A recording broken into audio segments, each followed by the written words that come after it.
Welcome po sa aking YouTube channel. Sa mga hindi pa po nagsusubscribe, please click the subscribe button po at huwag kalimutang i-click ang notification bell para ma-update po tayo sa mga new upload videos. Ayan, ang lulutuin natin today ay nilagang baka at ang ating mga sangkap. Andyan po ang ating baka. Andyan po ang ating sili, sibuyas, patatas, luya. Mayroon po tayong bell pepper, mayroon po tayong repolyo.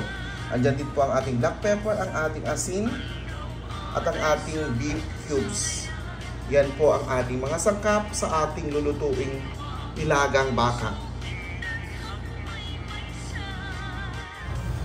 At yan po, ating munang pre-pressure cooker ang ating karneng baka po para malambot na malambot.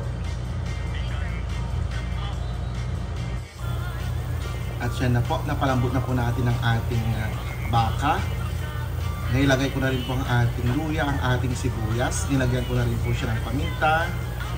Nilagyan ko na rin po siya ng beef cubes at asin. Ayan. Isusunod ko na po ang ating patatas at ang ating repolyo.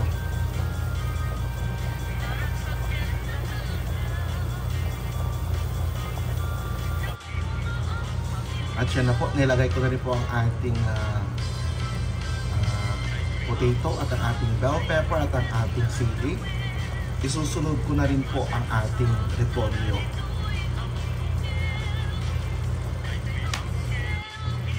At yan po, naihalo ko na rin ang ating repolyo. Ayan, at natemplahan ko na rin po siya.